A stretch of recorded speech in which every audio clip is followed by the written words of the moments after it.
Díomh go léir, is mise an Dr. Helen Marr an leas uachtarán cothananis éagsúlachta agus cuimsithe seo. Agus is cúis áthis éadam fáilte a cuir roimh ar an lá speisialta seo. Táimid an seo inniu chun céiliúra peibli a dhéanamh ar an gasca acadúil atá déanta guibh I gceann mhór gúid cuasaí léinn le cúpla bliain anuas. Lá mór I bhéileara na ollscoile atá ann agus océad níos mó agus níos tábhachtaí a rís in mhór saoil féin. Go maira sibh mhór géimíocht uair agus guim gach rá ormh sa taol atá roimh amach mar céimethe de cúid ollscoil na Gaillimhe. I am Dr. Helen Marr, Vice President for Equality, Diversity and Inclusion. And on behalf of the University of Galway, I want to extend to you all a very warm welcome to this conferring ceremony. It is a special day for all of us in the university, and I want to start by introducing you to the various people who are central to this ceremony. To my right is the President of the University of Galway, Professor Ciarán O'Hogarty, who presides over the ceremony. Behind me is Professor Geraint Howells, Dean of the College of Business, Public Policy and Law, who will present candidates to the President. And we are joined also by colleagues from the College who have played their part in ensuring that you are here to be conferred today. I also have the privilege today of presenting the Honorary Graduate Margareta Darcy. I now hand over to the Student Union Welfare and Equality Officer, Imogen O'Flaherty Falconer, who will make a commencement address, after which Padraig de Burca will open the formal proceedings in Latin. Hi everyone, my name is Imogen. I'm the Welfare Officer and Vice President in the Student Union, but I'm also graduating today, so I'm glad I get to share this experience with everyone together. And I'm also really nervous, so sorry. I'm going to start off by saying a massive congratulations to every single one of you. How amazing that you're all sitting here now, your college year is coming to an end. But today isn't just about celebrating the academic excellence that we've all achieved over the years. It's also about celebrating everything else we've taken from our college experience. The friends we made that have turned into our family, the nights out that turned into mornings, and the different things we've discovered about ourselves along the way. One thing I discovered about myself at college, which is something I'm sure you can all relate to, is the mental strength required to finish a degree. Coming through COVID, we're all in an incredibly unique position, being able to persevere in one of the most difficult times. When everything we knew about how to learn and how to interact got turned upside down, we had to adapt. And every one of us graduating here today has done exactly that. We adapted and we overcame. When we talk about mental strength, though, we aren't just talking about having the strength to persevere when times are tough. It can also mean knowing when to put a pause on your studies in order to protect yourself, which can sometimes be the scariest option. So whatever it's taken you to get here today anyways, shows that incredible strength. When looking towards the future, it can be easy to feel afraid or maybe even a little lost. So I hope everyone tries to put in a bit of extra effort over the next couple of months to check in on your friends when taking this next step together. As stepping into the unknown can feel scary, but as long as we're all looking out for each other, I've no doubt things will only go up from here. You're all a part of this community here forever, and whenever you need a hand, we'll be here for you, no matter the issue. As I said before, we are all part of a uniquely educated generation. These last few years have instilled a special kind of resilience in us that will stand to us hugely moving forward. Even though it definitely feels like we've lost a couple of our most fun years socially, we've definitely gained an experience not shared by many. Lastly, I want you all to congratulate yourselves for every bit of effort put into your degree. It's an incredible feat, and I hope you can all be proud of yourselves and have the belief that if you've done this, you can do anything. So good luck to you all, not that you need it.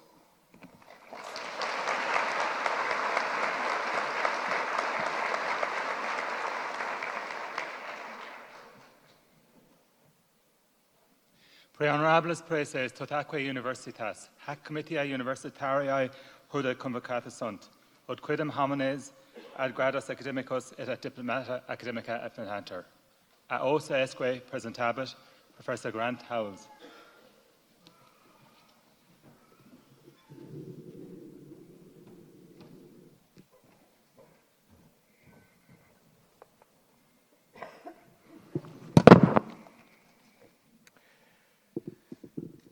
Pre honorabis praeses totaque universitas. College of Business, Public Policy and Law, J.E. Kearns School of Business and Economics, Doctor of Philosophy, PhD, Business Law and Public Policy. Presenter vobis hasce meas filias filiosque meos, quos omnes sior tam moribus quam doctrina habiles et idoneus esse que admittantur ad gradum doctoratus philosophia, idque tibi fede mea testo expondeo totice academia. Ego auctortata mihi concessit, mitta vos ad gradum doctoratus philosophiae. Laura Carter is awarded a PhD in Economics Research, supervised by Professor Eamon O'Shea and Dr. Stephen O'Neill on the economics of care for people with dementia in Ireland.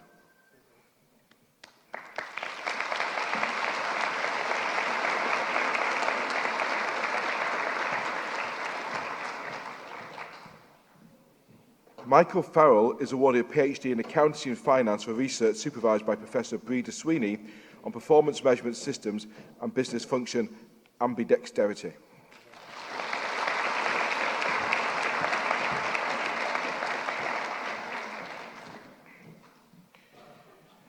Tina Flaherty is awarded a PhD in Marketing for Research supervised by Dr. Christine Donegan on how you can use Facebook to change your behaviours for a healthy lifestyle.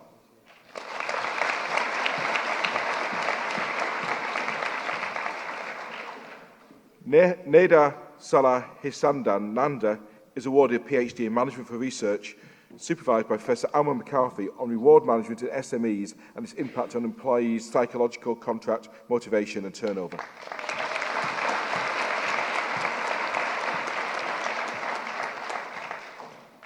Mara Cynthia Judune is awarded a PhD in Accounting and Finance for Research, supervised by Dr. Geraldine Robbins and Professor Breda Sweeney on managerial reforms, intentions, implementation experience and current practices in mandated public hospital networks.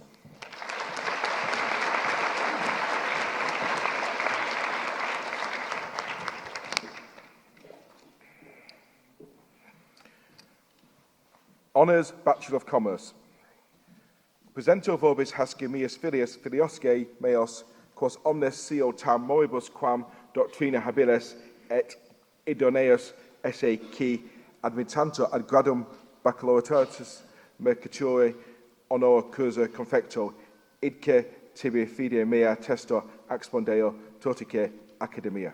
Ego auctortata mihi concessit, mitta vos ad gradum baccalaureatus mercature honor cursa confecto. Hannah Ali.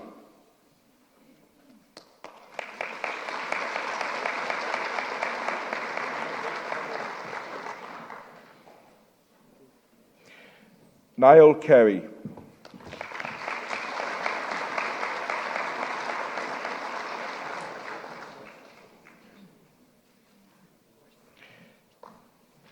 Kerry Collins.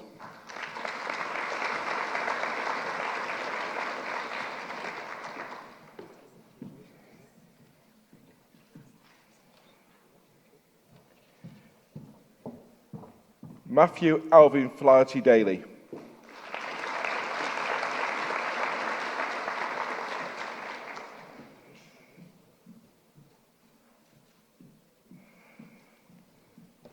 Axel Hakzamana.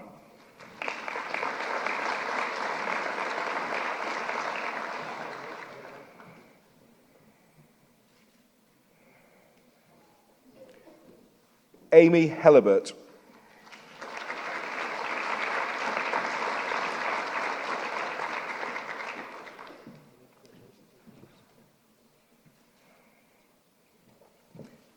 Amy Higgins.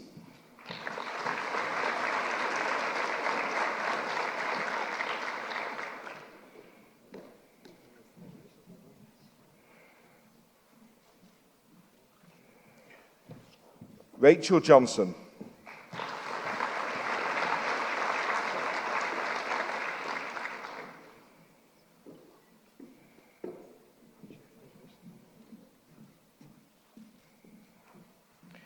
Aoife Keane.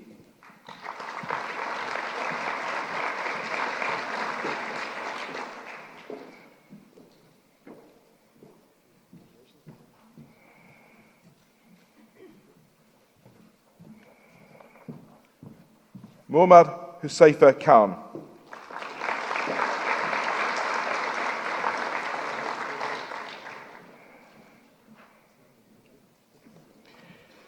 Nisha Kiernan.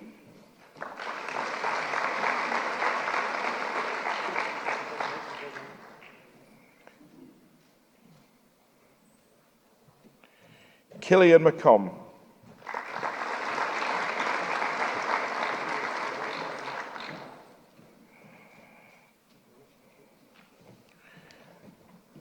Dermot McDonough.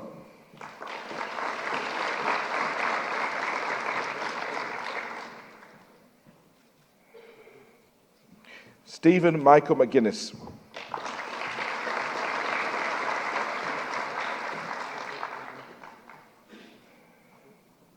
Teague Middleton.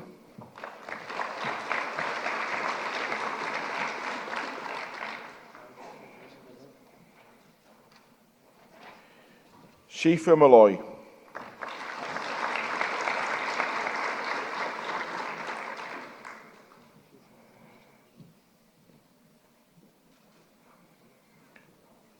Jack Moore.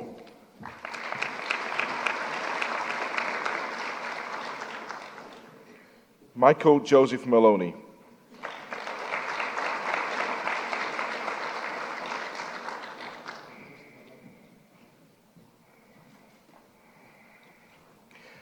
Bartley Anthony O'Donnell.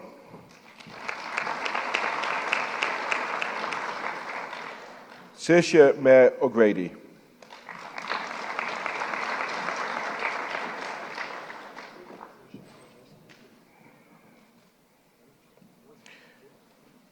Joseph Thompson.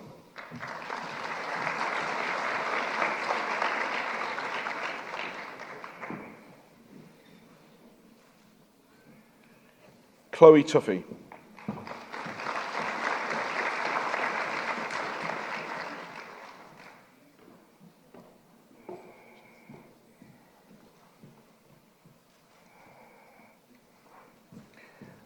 Honours Bachelor of Commerce Accounting, Leah Jane Burke.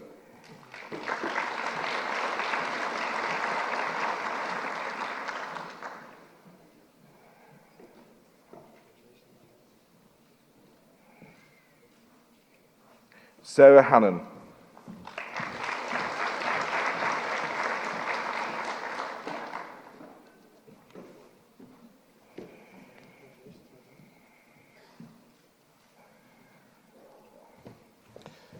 Honours Bachelor of Commerce Accounting, International Experience, Mairead Gallagher.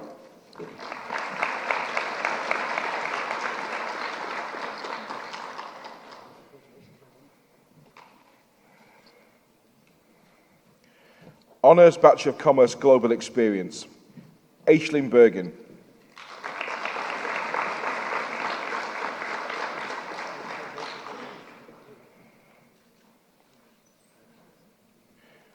Ben Bradley.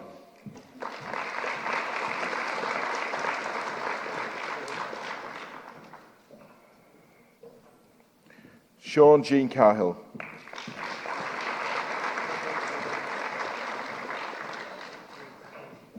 Liam Early.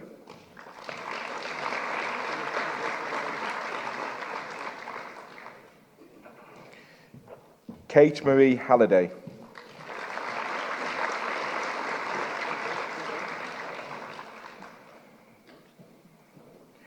David Hanrahan.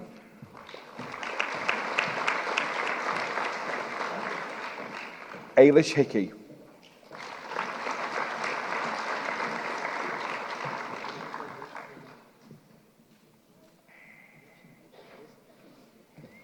Aoife Howley.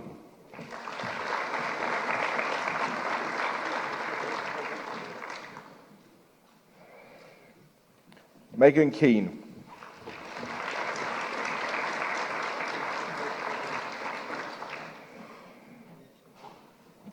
Tommy Kilduff.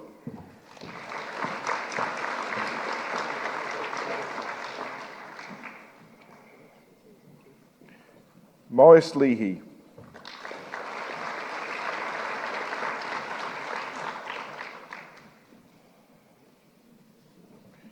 Quiver McComb.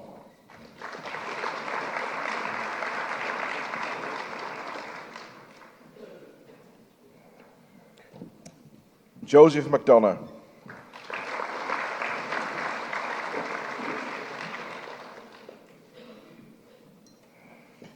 Philip Monaghan.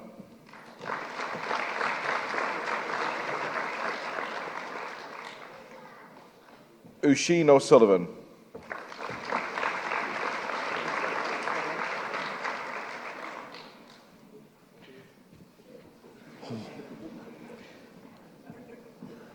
Fiona Anne-Marie Sheridan.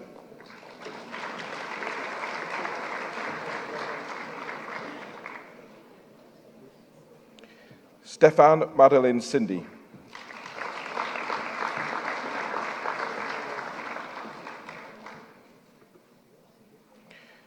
David Tunney.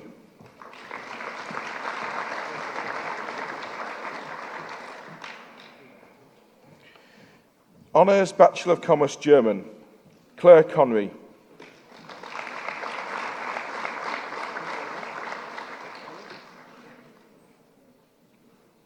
Neve Hickey.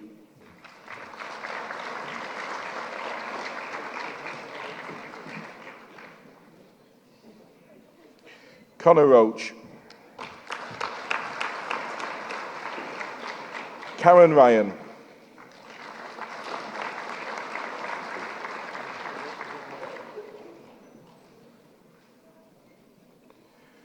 Paul Walsh Thornton.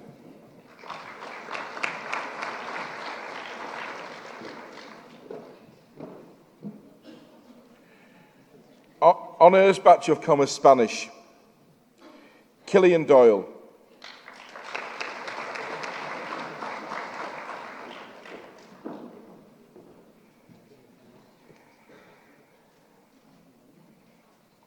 Aoife Geary.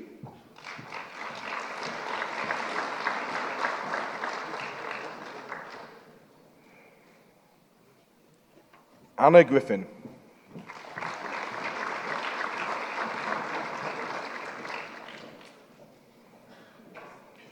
Rachel Grogan.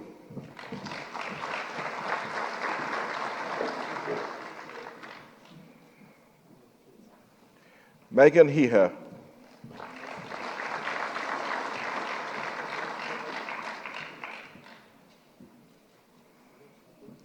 Rachel Honan.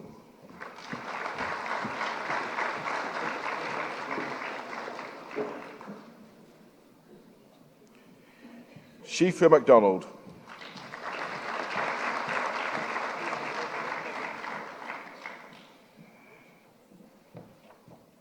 Aisling O'Gorman.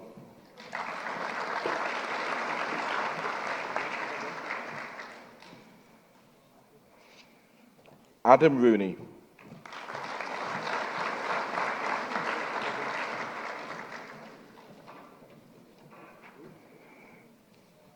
Riona Tuffer.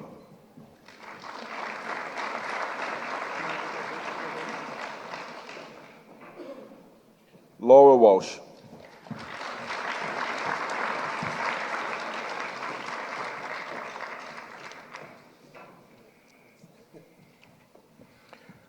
Honours Bachelor of Science Business Information Systems. Presento vobis hosce meus filios, quos omnes sio tam moribus quam doctrina habilis et idoneus esse qui admittantur ad gradum baccalaureatus in scientia honorar cursa confecto. Idque tibi fede mea testor expondeo tortique academia. Ego auctoritate mihi concessit, mitter vos ad gradum baccalaureatus in scientiae honora cursa confecto.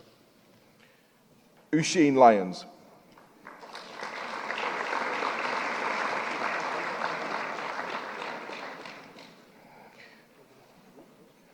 Ralph Albert Solan.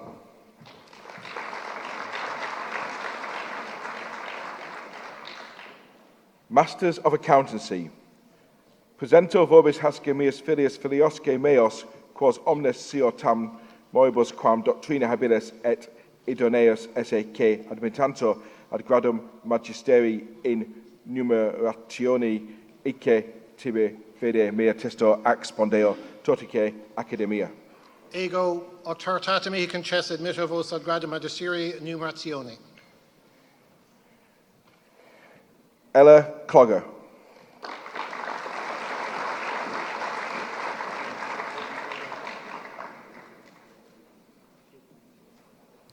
Anna Connolly.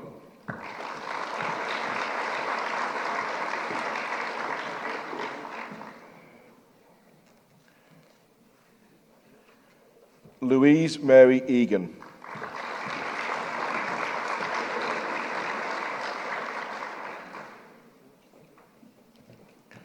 Sean Patrick Fleming.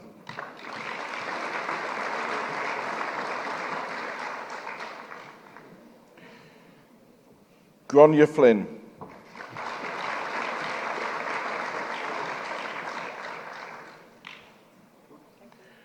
John Flood.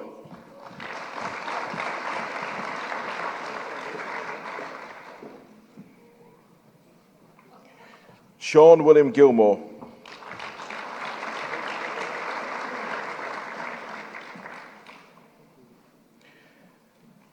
Dara Heffernan.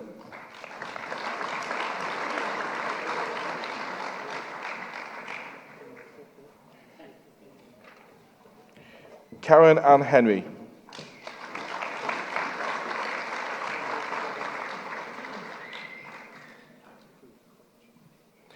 Aisling Higgins.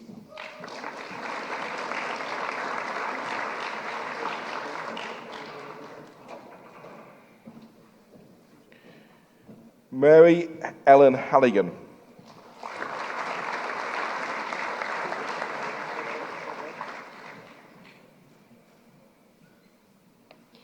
Katie McLaughlin.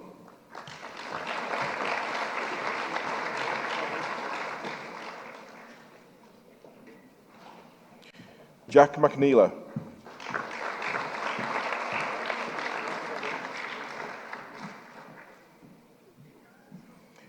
Megan Neve Murray.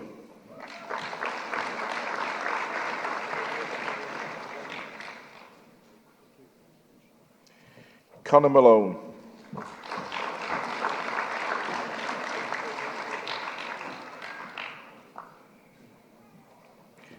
Alicia Mullins.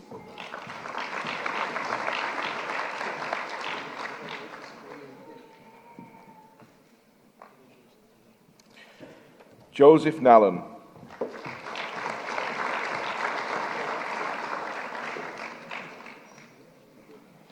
Liam Noonan.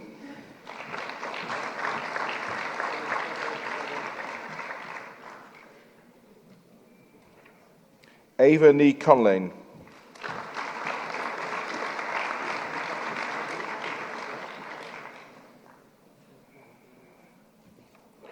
Liam Rickard O'Donovan.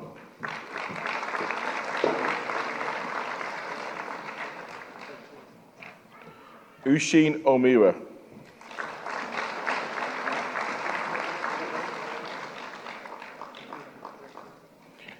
Owen O'Neill.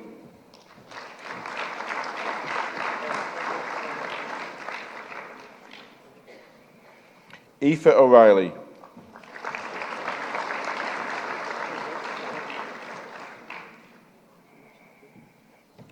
Maeve O'Donoghue.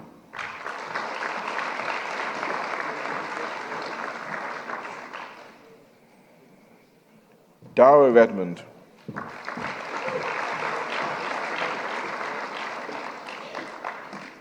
Sarah Kate Ryan.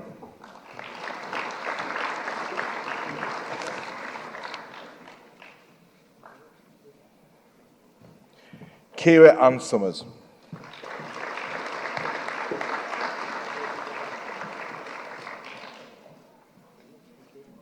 Simon Vahi.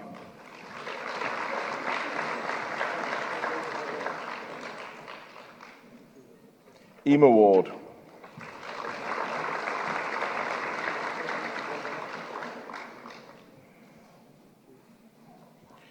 Victoria Voloska.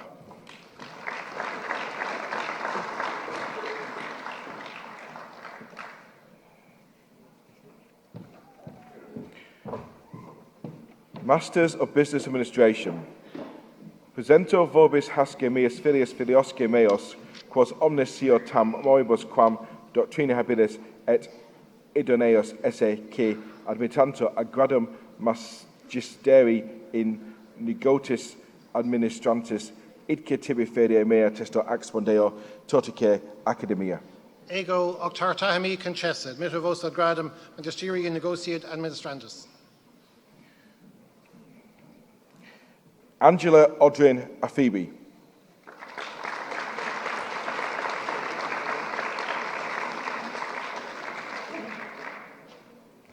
Anna Barton.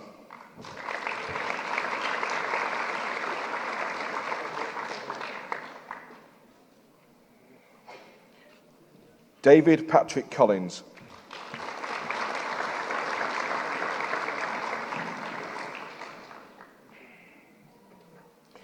Christopher Carr.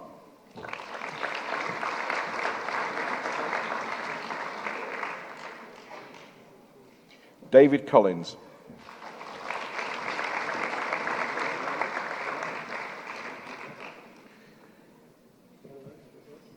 Cornelia Connolly.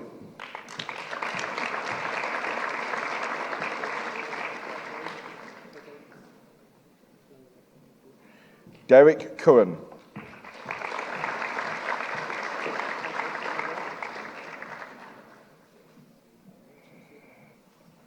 Michelle Louise Daly.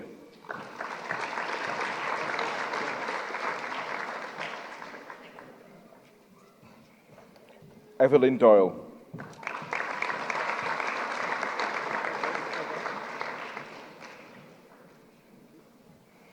Sharon Fahey.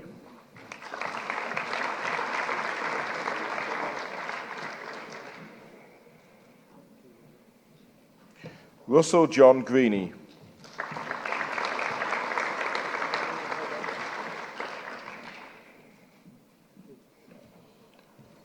Simon Houston.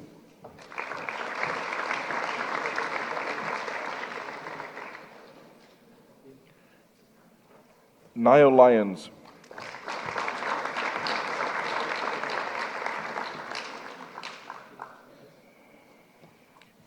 Edward McGuire.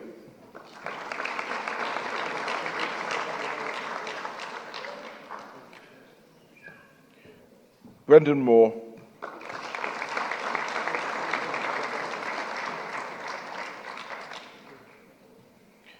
Grace Mannion.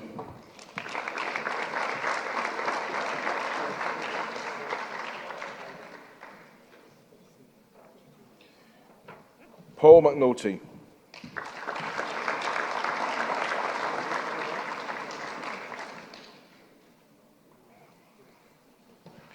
Caroline Angela Norton.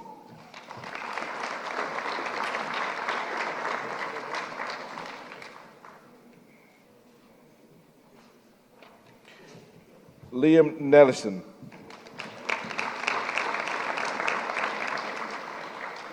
Orana Ni Donnellan.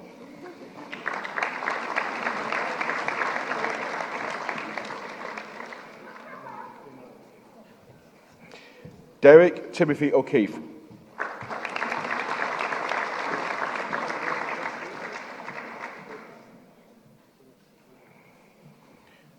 Teague Liam O'Sullivan.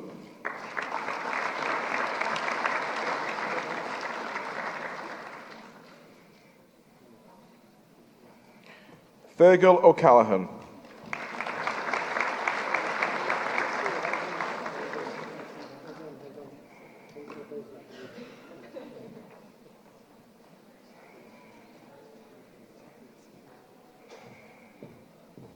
Elvira Ruiz Jimenez. Anne Wagner. Sharon Walsh.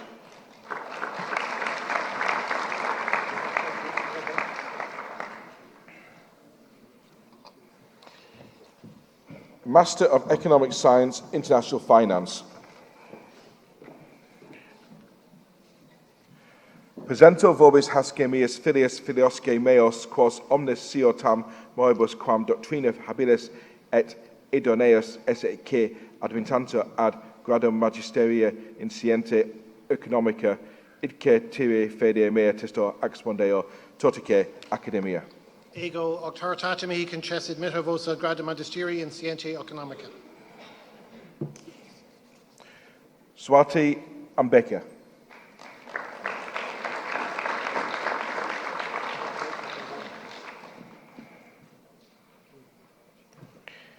Dion Byrne.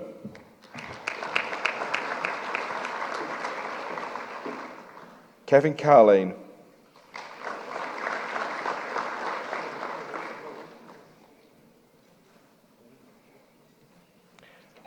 Niall Campbell.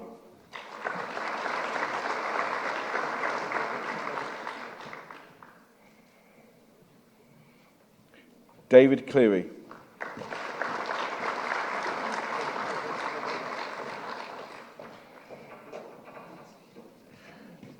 Novia Widya Chirani.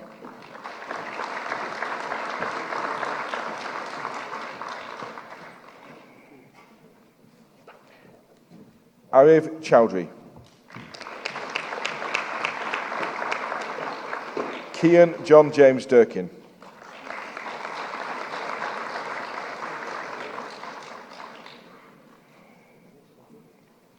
Joseph Martin Devins.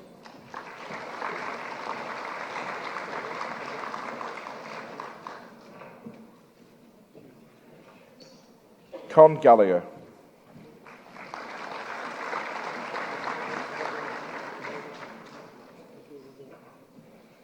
Nathan Hugh Heaney.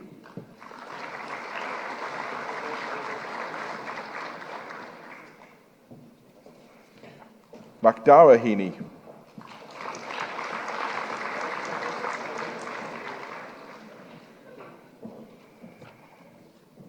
Tekus Ayinga.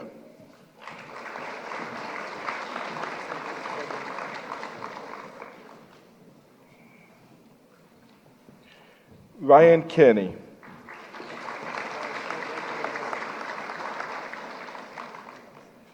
Kevin Moran.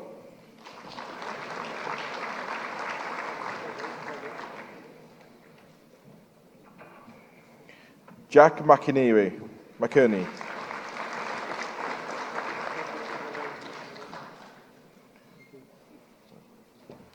Owen O'Toole.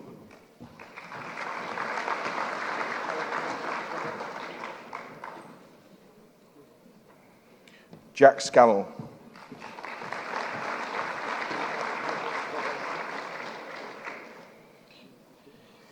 Connor Joseph Slattery.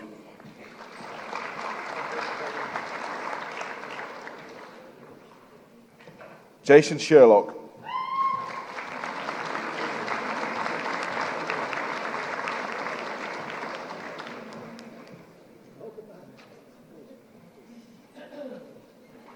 Cian Talbot.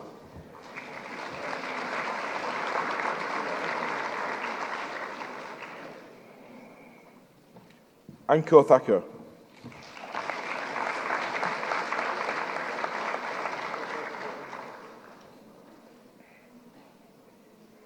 Bart Vermeulen.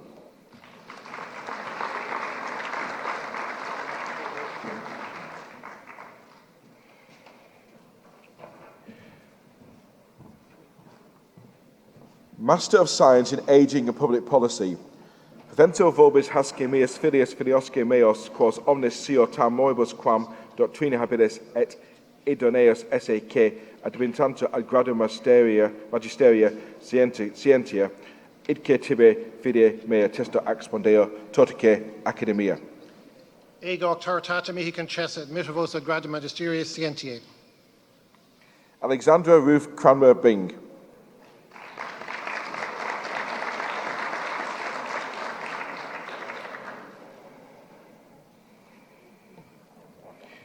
Amy Ann Kelly Hackett.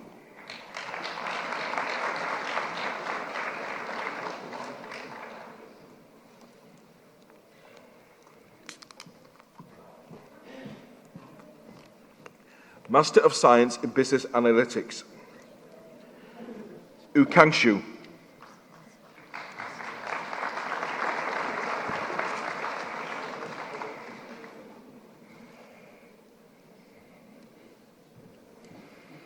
Butuja Abdajiri.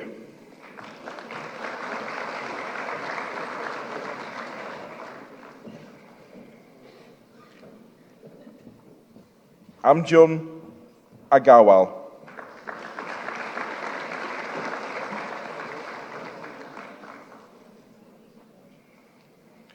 Ankit Agrawal.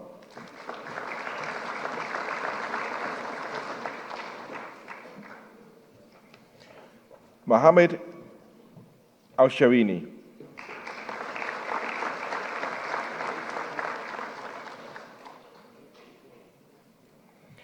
Abita Arun Al-Jaria.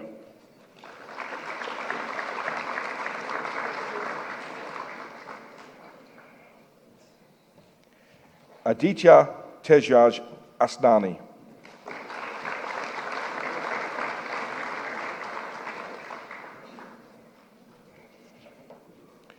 Gagan Deep Singh Bhatia.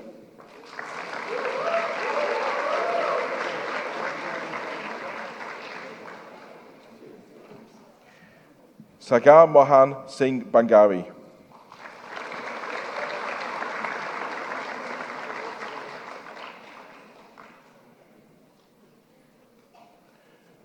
Rupraj Butra Chowji.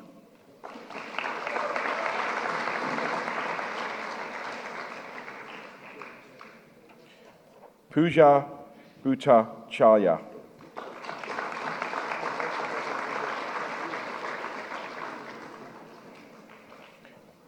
Abushik Sunil Boit.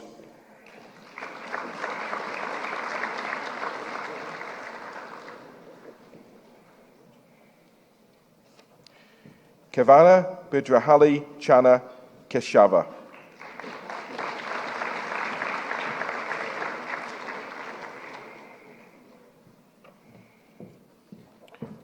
Bhushan Shabhadur Bist.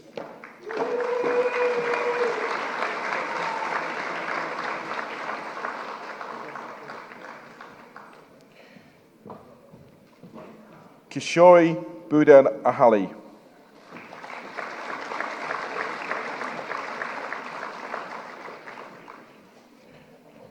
Narantua Chen.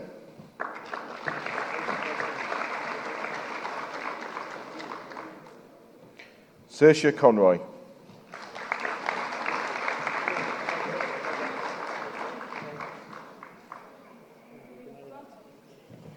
Eileen Teresa Cullen.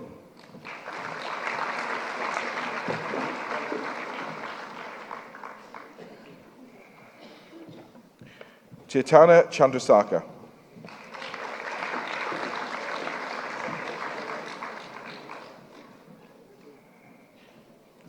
Praveen Chembeti.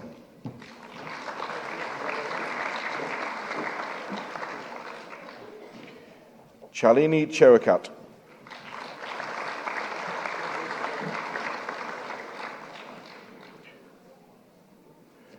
Monisashri Shitra Venugopal.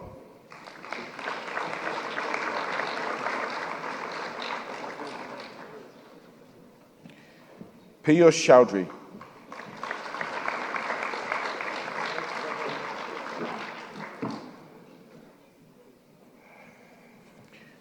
Sri Hari Coimbatore Nagarajan.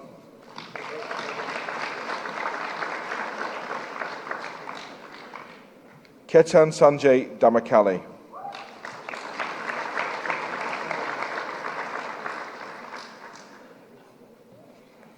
Nirod Kumar Das.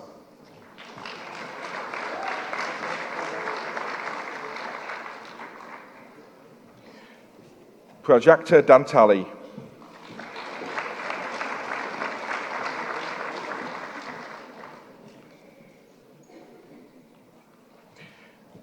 Aridja AJ Dioleka.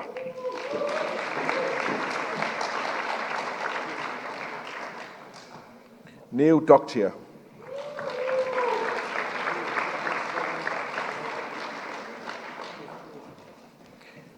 Angamar Dodge Derem.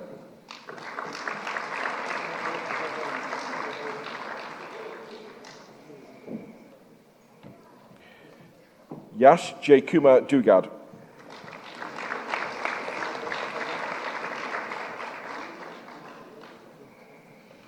Ashel Dugal.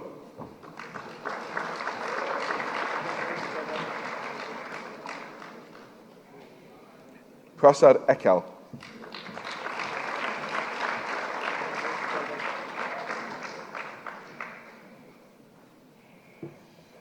Nihal Faisal.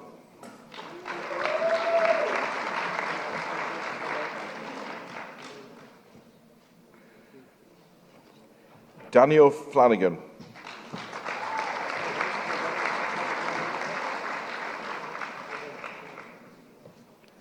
Leardon Falcon.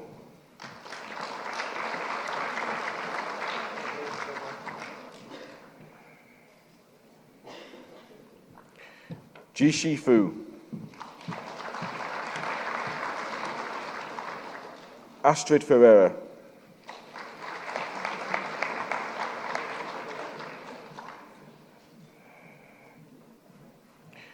Janhavi Pravin Garat.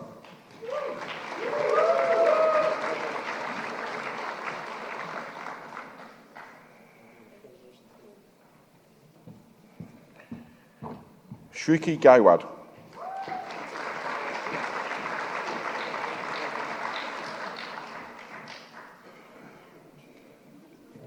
Sumik Deepak Ghosh.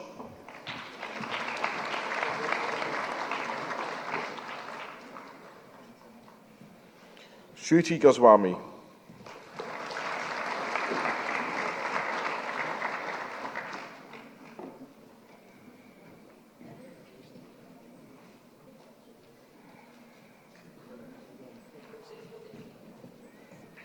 Sika Gupta.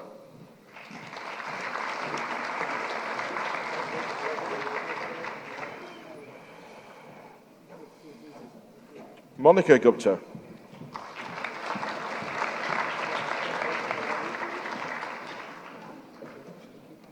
Abhishek Gupta.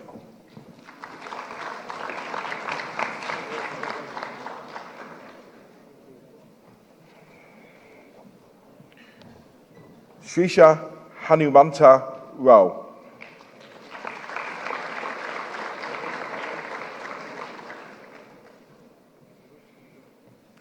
Vishnu Hemant.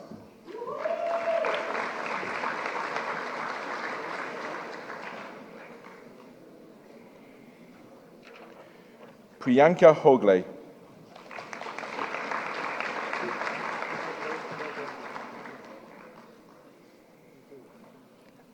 Aravind Hota.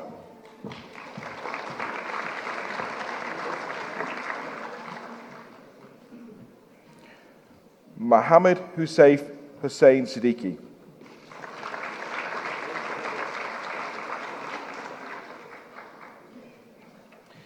Nikita Jain.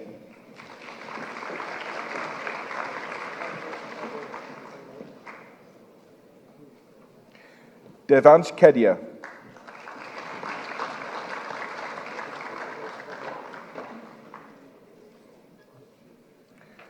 Sean Keane Camarton.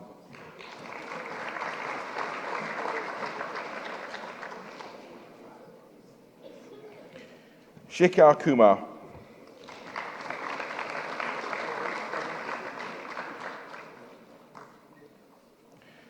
Vatsal Jawahar Kansara.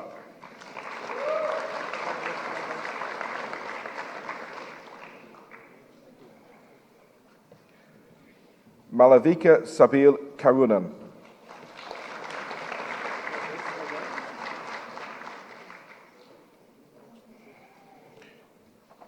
Kiran Kivana Soya.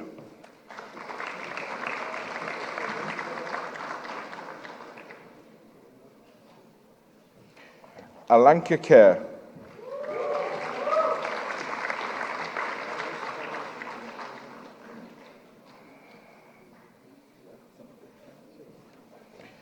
Kunjal Sandeep Kederka.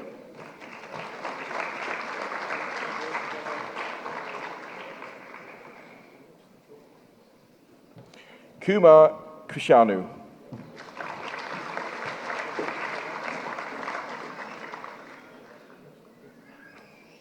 Ajit Kumar.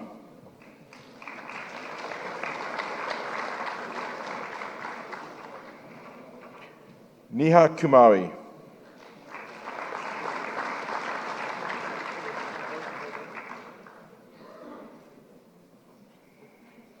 Sean Lee.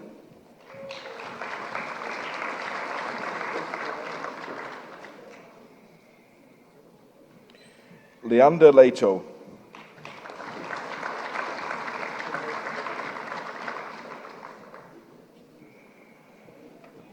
Jiang Tong Lee.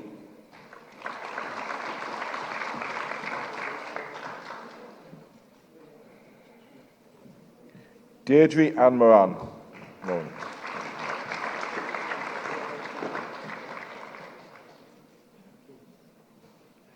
Brian Mullins.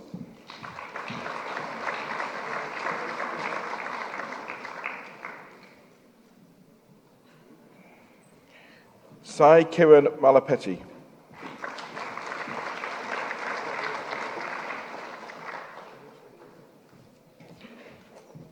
Yash Sanjay Mangavi.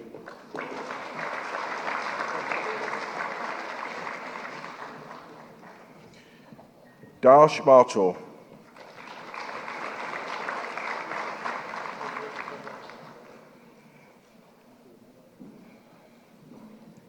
Adrian Maxim.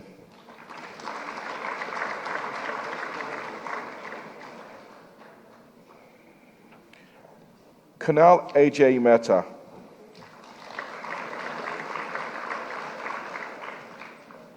Lisa Sonia Mendonca.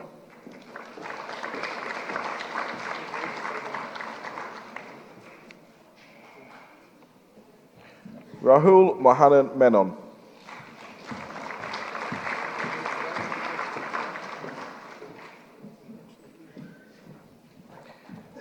Jayesh Vijay Mishra.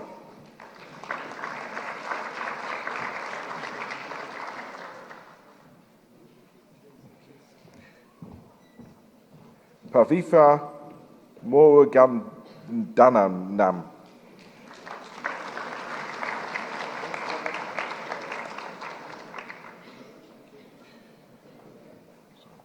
Saeed Sadab Noor.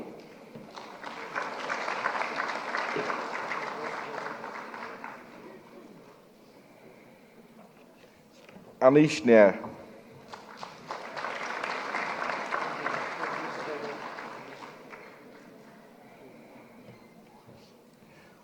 Marut Nandan.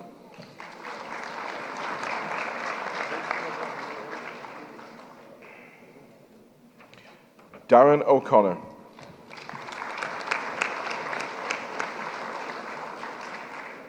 Joanna O'Connor. Catherine O'Hare.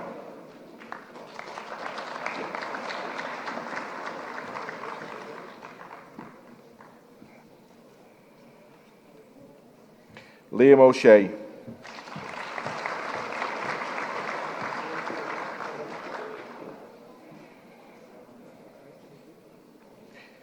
Eduardo Perez Ornelas.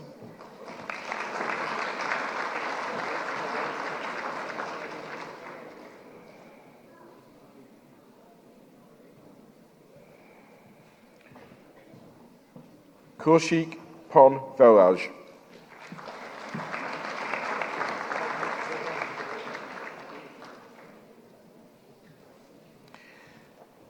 Sanjana Amit Pagida.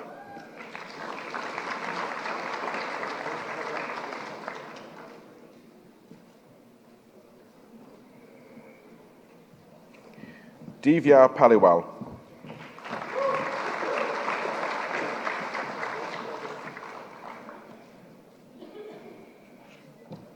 Arjun Pantula.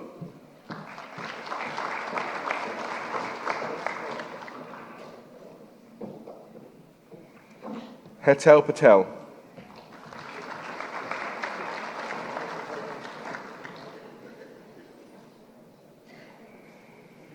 Urja Ashok Patel.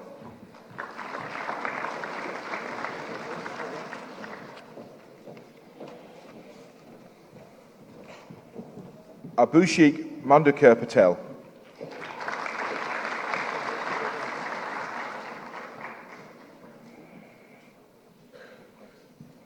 Pranali Pandharanita Patil.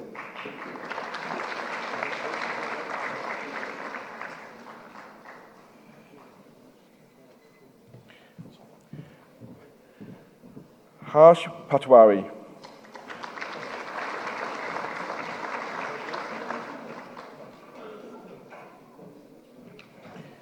Jerry Ponu.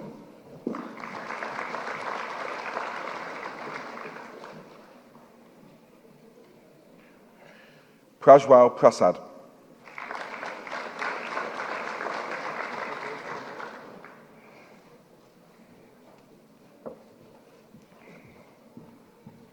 Sarin Putokol Langara Sudakaran.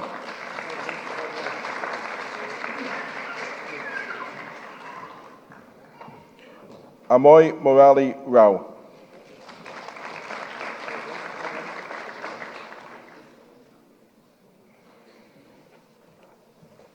Rohit Rini Ipan.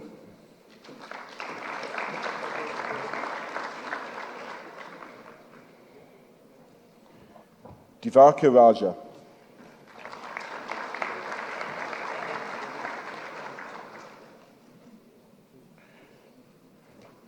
Reshme Ramesh.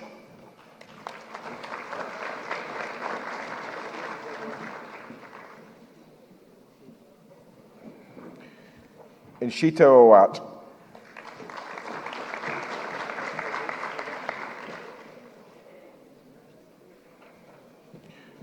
Alonso Ruiz Velasco.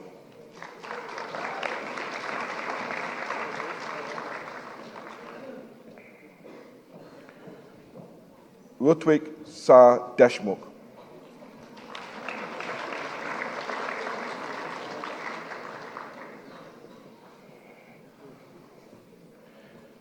Sarah Shepherd.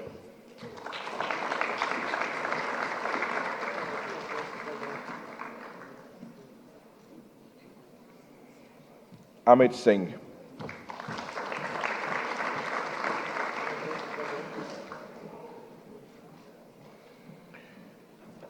Catherine Saavedra.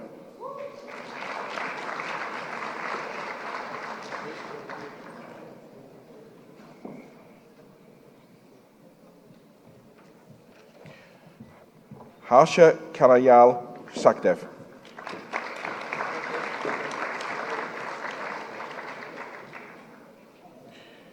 Shyamini Jayeshbar Sakwelia.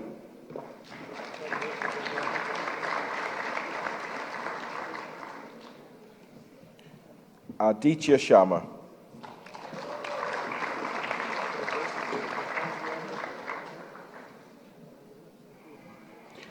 Aditya Raj Sharma.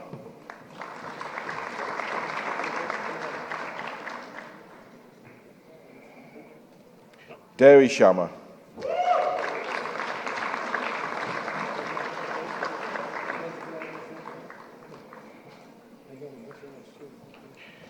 Kanish Sharma.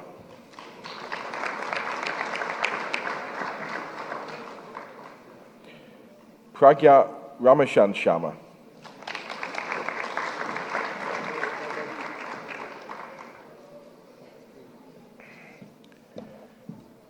Rima Shayansunda Sharma.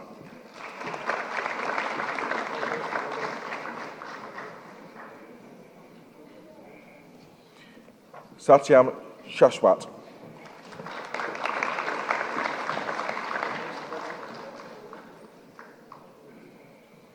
Niall Sheehy.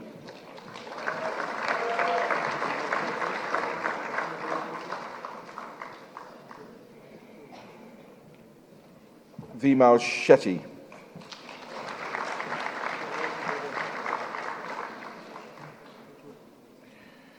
Sayali Mohan Shindi.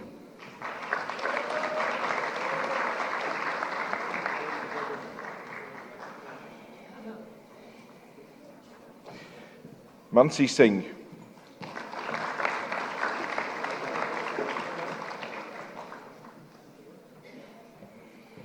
Paramvir Singh.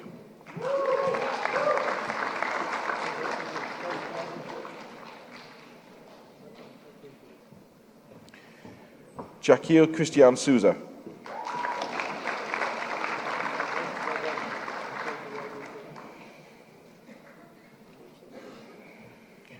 Sidi Server.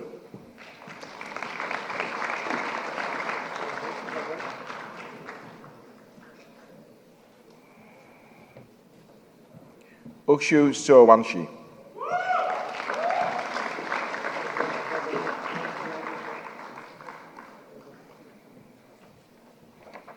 Abe Tripathi.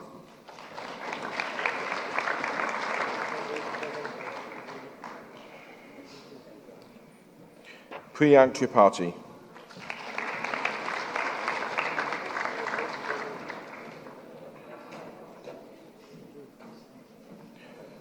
Rahul Gajendra Tikatri.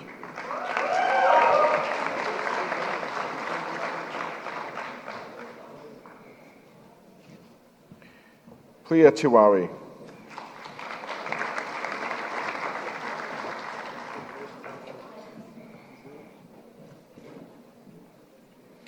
Magdara Tobin.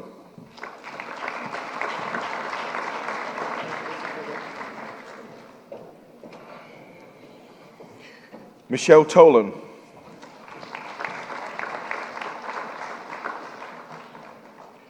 Mario Jose Ilate Solano. Navin Vagese.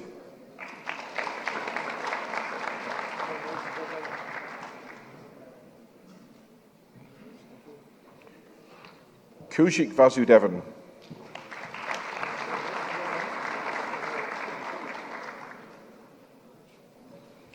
Veva Vivek. Yi Wang.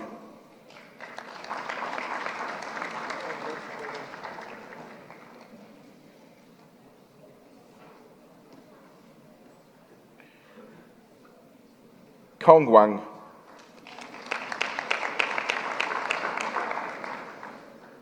Prashil Ashok Wanjari.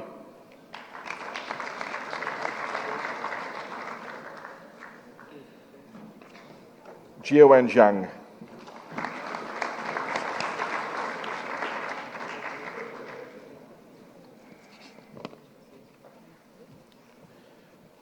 Master of Science in Business Hospitality, Devesh Handu.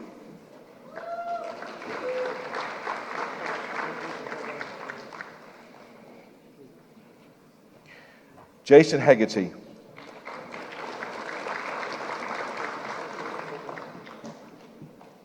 Via Little.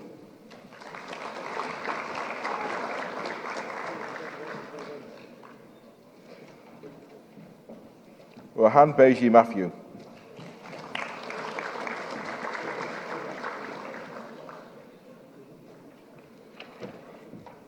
Abhishek Philip.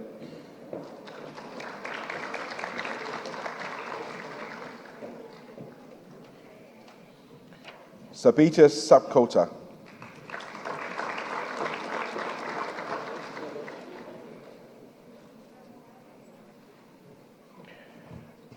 Leonard Stafford.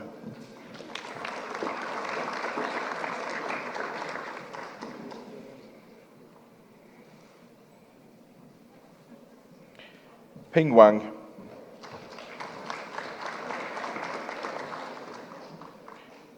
Charisma Yuvraj Alex.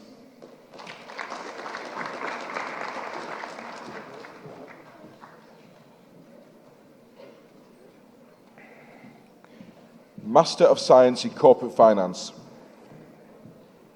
Vijaya Kishore Abe.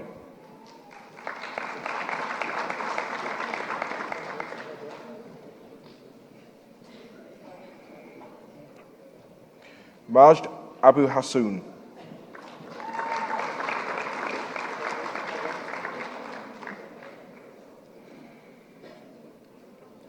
Kelly Crean.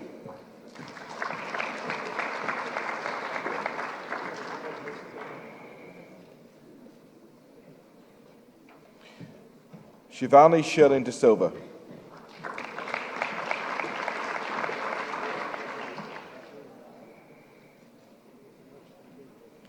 Mohan Devaraj.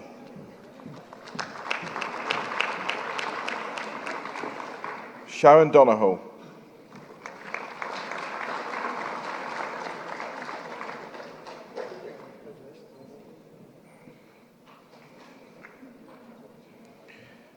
Conferring.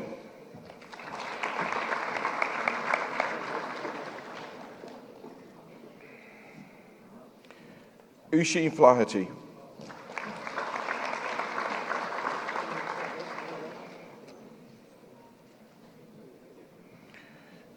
Sean Ford.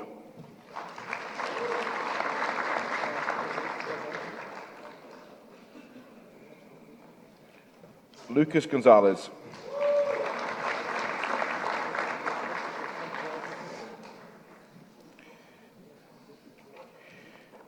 Srihari Vinayaka Shastri Hiristeva Narasimha Swami.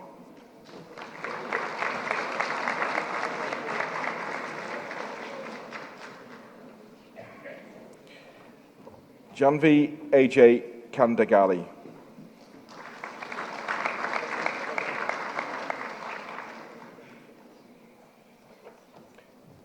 AJ Kumar Janjid.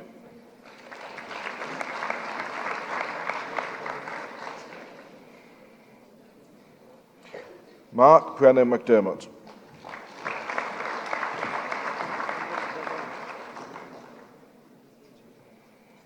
Neil Usheen Mukai. Sorry.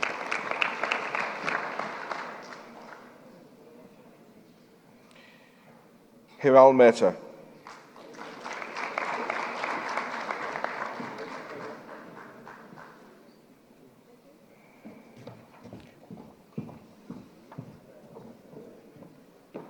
Evan Ni Kianane.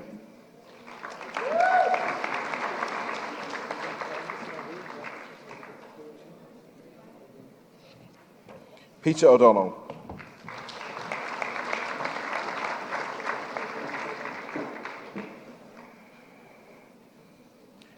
Claire Ellen O'Leary.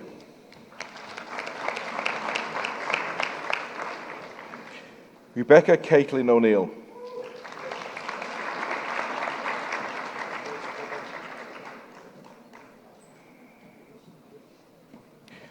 Danny O'Shaughnessy.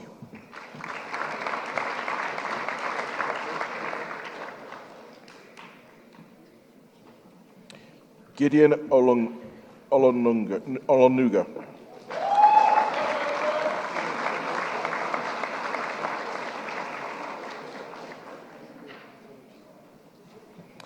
Samuel Ryan Malone.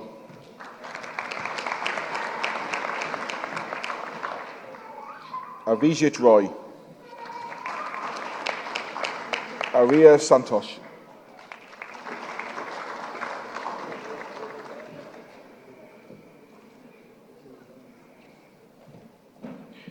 Massimiliano Sprocco.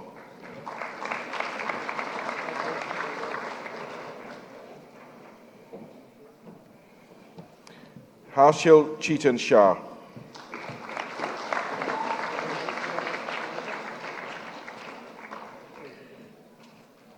Dylan Temple.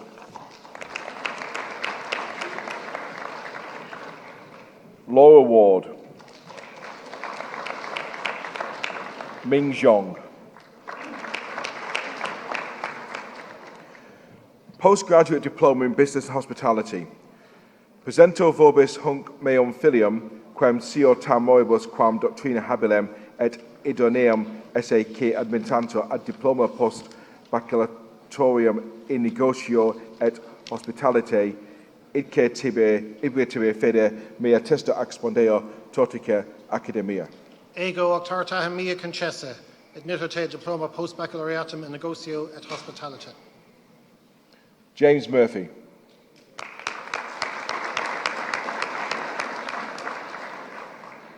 Postgraduate Certificate Hospitality Leadership, Jelena Grigonite.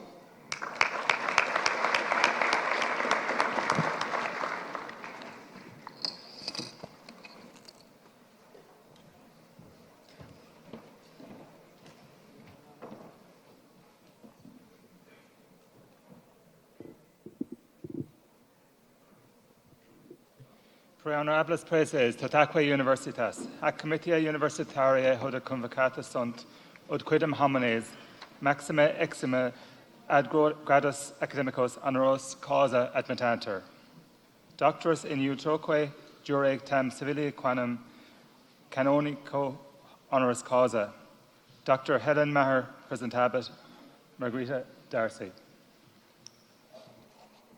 I start with the recognition that it is no easy task to capture either the exceptional life or indeed indomitable spirit that characterises the uniqueness of Margareta Darcy. She is a highly creative and innovative experimental theatre practitioner, and her dedication to using theatre for radical change is strongly complemented by her filmmaking, pirate radio production, and activism. She has made a considerable mark as a playwright, theatre activist, filmmaker, actor, and writer. She has been a member of Ace Dhána, the affiliation of creative artists in Ireland, since its inauguration. In many respects, it is through her own written work that we can glimpse some of the essence of Margareta in poems such as the following extract from verses in the book Awkward Corners, and I quote, "In the beginning was the Word, just one. A torrent of words drowns and sweeps all before, gives some women headaches, drives others to the pub, engulfs envelopes and destroys all before. In the avalanche, the word gets lost, and then we are free to use any damn words we want, sisters." It is a great privilege to honour Margareta here today, to acknowledge a lifetime radical commitment to tackling injustice, to shaking and undermining the roots of power, and to upholding her truth in so many different ways and spaces, through spoken word, symbol, gesture, and action. She once said, "I became a communist at 5. I was in a sweet shop and wondered why all the prices on the sweets had to be different. I couldn't really understand why there had to be different values. I had 2 older sisters, and the 3rd child is always awkward." An unwavering radical peace activist, to say that Margareta has been anti-establishment throughout her life to date would be somewhat of an understatement. When she first became engaged in the Royal Court Theatre in London in the late 1950s, she interacted with people involved in the socialist left movement, people like Doris Lessing and alternative filmmakers such as Lindsay Anderson. Margareta left the Royal Court, however, because of its authoritarian and patriarchal conditions. She was an original member of Bertrand Russell's Committee of 100, which was set up in the 1960s and was committed to civil disobedience against nuclear weapons and radical activism. I think it deserves a big cheer, yeah. I'm sure that...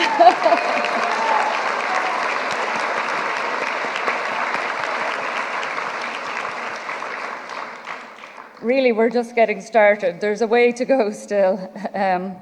She has talked about the influence of being around radical people and how that affected her own activism and writing. And in a very different context, she has often remarked on her formal education experience with the Dominican sisters, noting their fearless autonomy. Markedly distinctive in terms of her own fearless autonomy, Margareta has, in word and deed, tackled head-on some of the fundamental inequities and paradoxes between empire, imperialist master and subject, ruling and working class, men and women.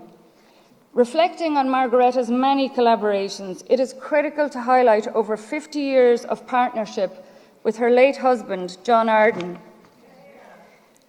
Margareta and John embarked on a productive collaboration from the 1960s onwards, using dramas to extend the boundaries of national identity and human freedom. According to Robert Leach in 2019, the importance of the Arden-Darcy partnership cannot be overstated, yet it has been rarely understood or acknowledged, attributed to the fact that Darcy was a woman. Leach also talked about the Arden-Darcy partnership as producing passionate, violent, amorous, comical and anarchic theatre, one that was fearless, provoked thought, argument and action. In the late 1960s, Margareta and John were invited by Conor Cruz O'Brien to be theatre practitioners at New York University, where they put on a 12-hour theatre performance entitled Vietnam's War Carnival. In the 1960s, they were also making films in Uachtarard, supporting the Land League, supporting travellers' rights, as well as putting on experimental events, plays and happenings in Dublin. In 1969, by the invitation of the Gandhi movement, Margareta and her family travelled overland to India to study traditional theatre. Shortly afterwards, they also founded Corrandulla Arts and Entertainment Society. Darcy and Arden collaborated on stage and radio plays, including The Ballygombeen Bequest, Non-Stop Connolly Show, and later, Whose is the Kingdom, a radio drama series. Together, they also created the Galway Theatre Workshop in 1975. However, it should be noted that this is just a small fraction of the prolific creative productions that Darcy and Arden collaborated on. And I'll also read a short poem from Verses again, entitled To John Who Complains, I Never Write Nice Poems to Him. If you died, I would have no past or future, only now. No dreams, no time, conscious for only each second that passes as the earth spins, with me on it, without you. Margareta's political activism spans many decades. She has fairly tackled some of the most dominant institutions and industries: financial, government, energy, military and arms, arts and culture, to name some. Despite being imprisoned 6 times for her unwavering activism, Margareta states that although the prison system is chaotic and inhumane, if you value yourself, they cannot take that away. She has also talked about the importance of knowing who you are and what you are. She supported Republican women prisoners in Armagh Jail and spent 3 months incarcerated there during the Dirty protest in 1980. Her first book, Tell Them Everything, was an account of this experience of Armagh Jail, and she once said it was the best thing that ever happened to her because it changed her whole perspective in terms of understanding women's oppression. This book remains one of the only true accounts of the experiences of women in Armagh Jail, and I'll quote again a short extract from Verses. My pen in here is my lifesaver. No, I will not give it up, for who else can I talk to except this prison paper? Other examples, such as her commitment to raising awareness about women's unwaged labour and the influence of her friend and comrade Selma James, illustrate her ability to integrate commentary, analysis and action in creative ways while exposing some of the most deep-rooted structural violence that shapes the societies we inhabit. Margareta actively engaged in the direct action tactics at Greenham Common Women's Peace Camp over 19 years, and with bolt cutters and legal challenges outwitted the British and US military between 1982 and 2000.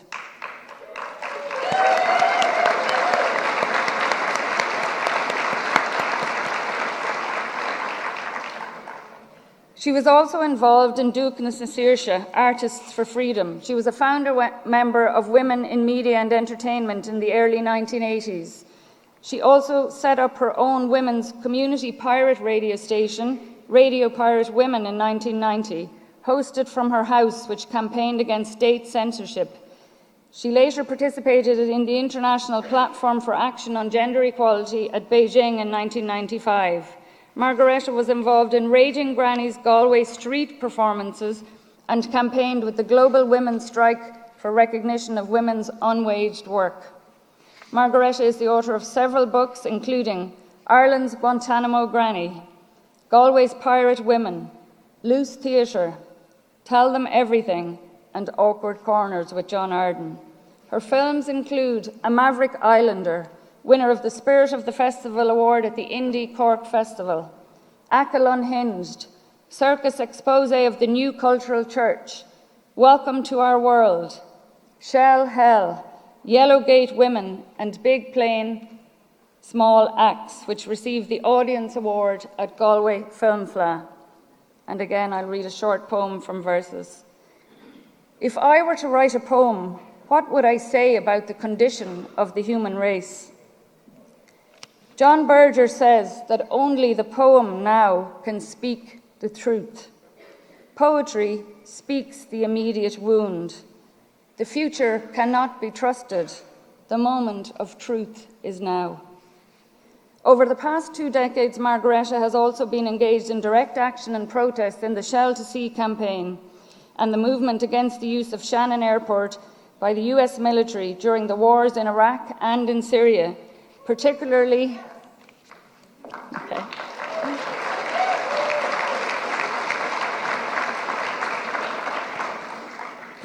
focusing on the use of Shannon in the context of these wars and the rendition of prisoners to Guantanamo. In 2014, Margaretta stated, "Pacifists never give up. The older one gets, the freer one is to be radical. Our age group are not frightened to go to court. We don't have to worry about a job or a reputation. We've no reputation left. We are independent people. It's wonderful. Put me in jail. So what?" The defining social, political, economic and cultural issues of our contemporary world tell us a great deal about the prevailing power dynamics and injustices. Margaretta's activism in theatre, direct action and social movements, and as a playwright and poet, illuminates some of these key social, political, economic and cultural issues over many decades of unwavering struggle in life, art and the public arena. As Margaretta's lifelong friend and comrade Selma James once stated, "We have needed to define ourselves by reclaiming the words that define us. They have used language as weapons."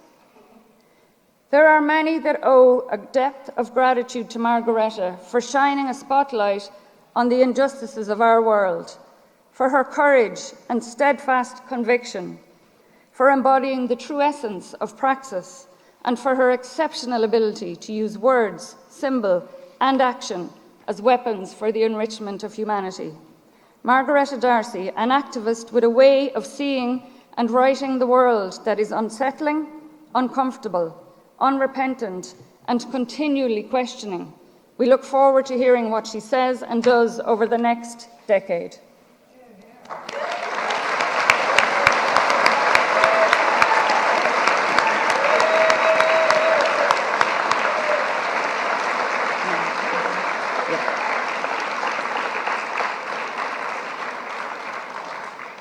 Pre honorabilis praeses, totaque universitas, presento vobis anc meam filiam, quem scio tam moribus quam doctrina abilem et idonem esse qui admittator honoris causa, ad gradum doctoratus in utroque iure, tam civile quam canonico, idice tibi fide mea testor ac spondeo, totique academia. Ego auctoritate mihi concessa, meo admittate ad gradum doctoratus in utrico iure, tam civili cam canonico honoris causa.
Strapped with it all.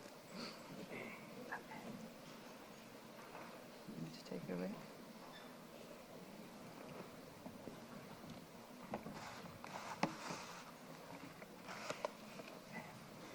Well, am I on? Thank you, Helen, for that. But I would take it all with a pinch of salt. Now, what I really liked, actually, was a comment that an academic made in this university talking to a friend of mine, referring to me, what's the old bat up to? Well, the old bat has 5 minutes to convince this wonderful university to shine a beam of light into the world. So here we go. The USA has 867 military bases around the world, and one of them is in Shannon Airport. Why? We are a military neutral country. Why do we have an American military base in Shannon?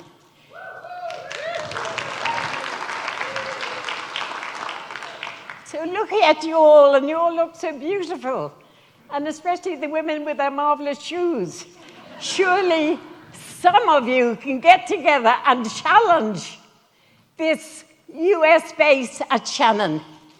Surely this is something that would be so exciting for you all to get together, as well as making your reputation to free Ireland from militarism.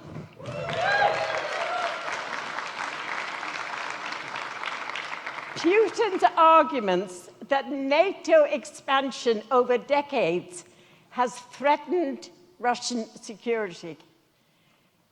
And I think we have to say that he does have a point, because when we look at what has been going through Shannon over the years, Finland, each of the Baltic countries, Poland, Hungary, Romania, Bulgaria, Turkey, Germany, Greece, can we honestly say that we have not had a role to make in the fear that Russia had about their security?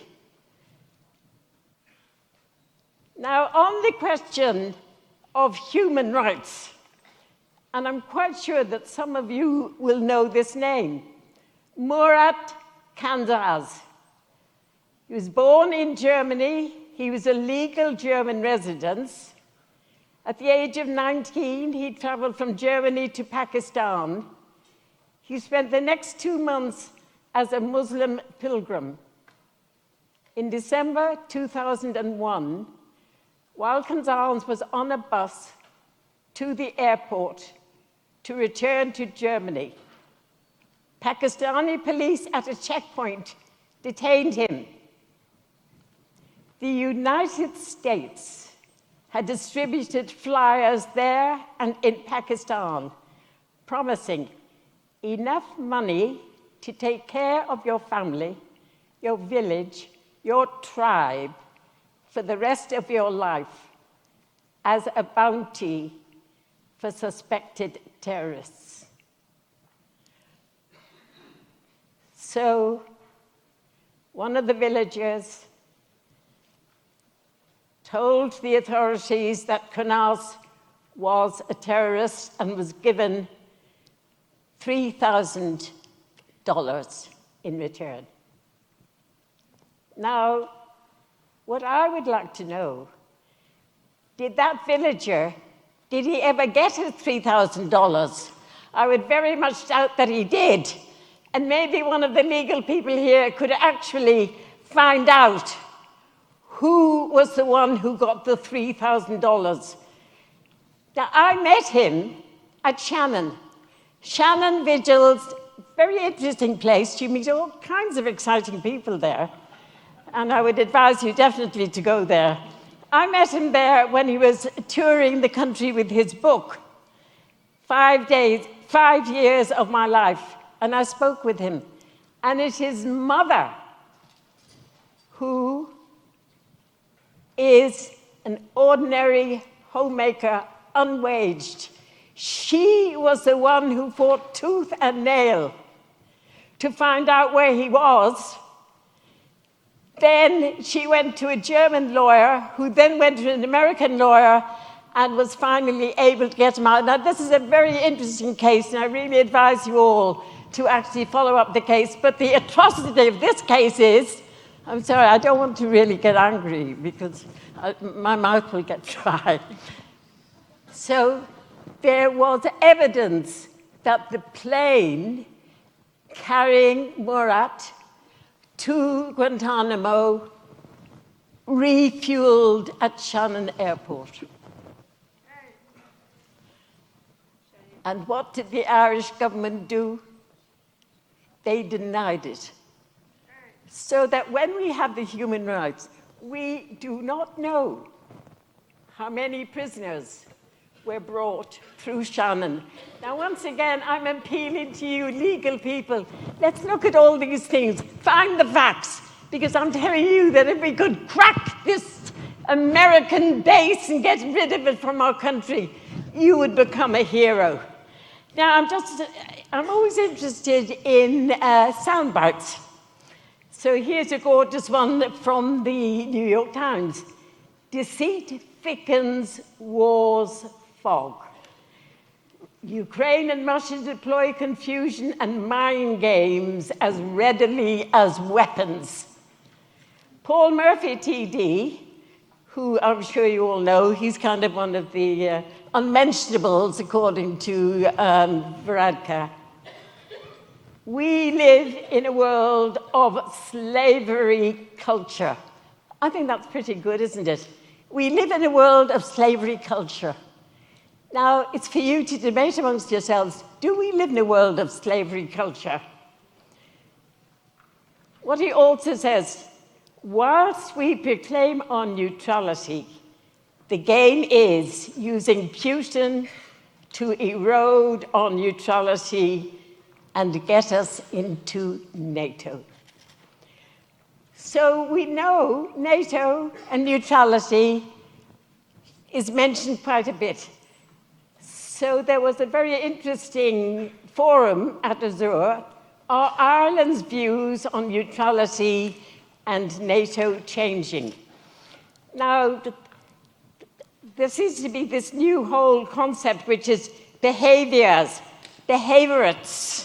and they come along and that they look at what we are doing and they're able to analyze our behavior. And what they found, that the war in Ukraine has made the threat of conflict salient for Irish people. The war has changed the context, and as a result, the country is now split on the question of whether to remain neutral or join NATO. And we found that exposure to a narrative about military conflicts makes people more likely to support Ireland joining NATO or an EU army, and to support an increase in military defence spend. So before, they would have been against NATO, against military spending, but the constant information, propaganda that we are getting, not only through the media, but through television and in dialogue, this is and they acknowledge that this is very dangerous. And so what they say, it is important that people are informed, different perspectives are considered, and that people are given the time to reflect before a decision on the direction of future policy is taken. Caolan Rooney says, it is important that Ireland now has an open, factual and fair conversation surrounding Ireland's role in a rapidly changing geopolitical landscape. So that's extremely interesting. Now, during COVID, who were the ones who made money? The armament industry. Oh, they had a jolly good time. And just to make them more efficient, what do we find? So Simon Coveney, our Minister of Defence, hosted an arms trade fair, October the 6th. And who was at that arms trade fair?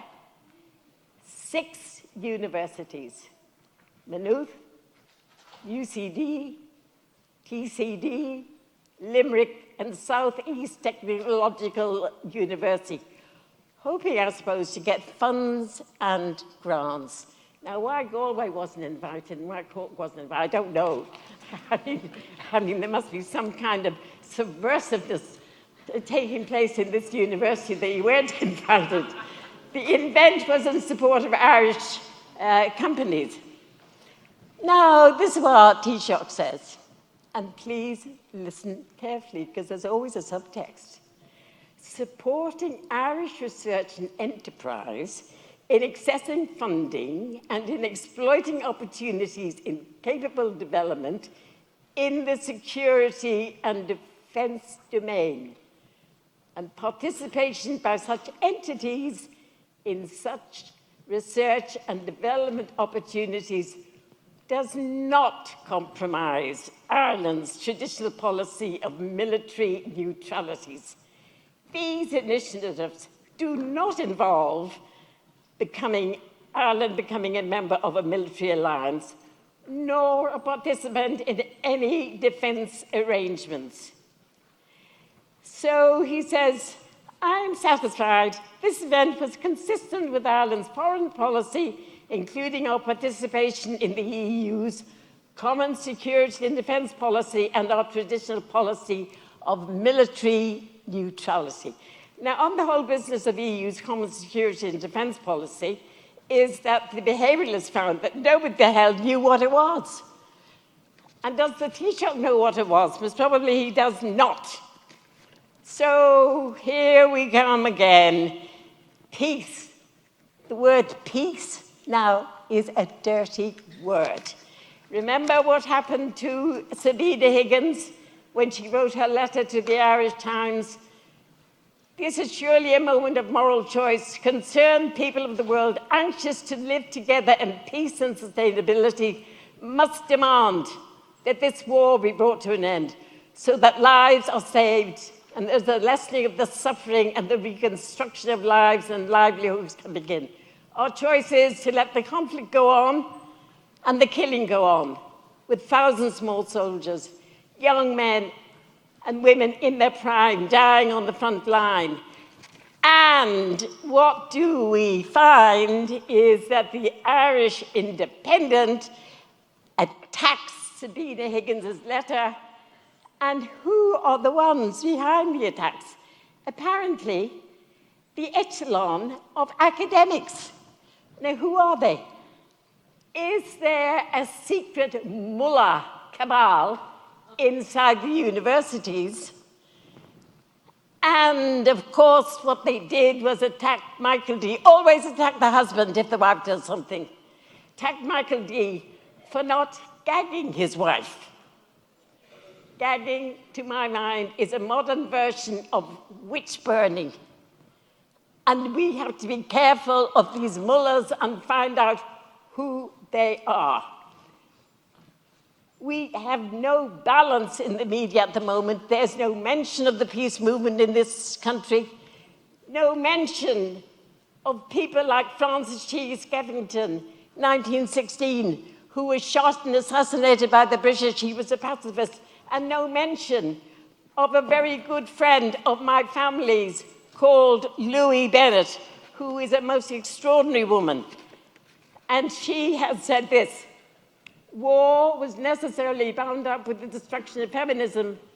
Feminism is necessarily bound up with the abolition of war. Now, she was a suffragette, pacifist, and General Secretary of the Irish Women's Workers' Union. She was also part of the various peace leagues that were taking place. And this is what she had to say. Now, this is 10 years before World War II. And it could be today. The civilized world stands at a parting of the ways. A choice must be made between very definite progress towards the renunciation of war as an instrument of national policy. So, here we are, Galway University. And what are we going to do?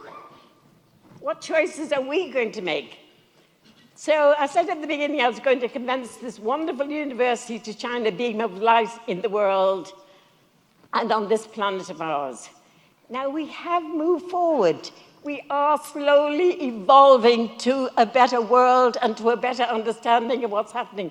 It was unthinkable a few years ago, dragging us old bats to accept the unthinkable in the 2 referendums. We leading the world in our equality, leading the world in gender choice. Why not lead us into peace and real neutrality?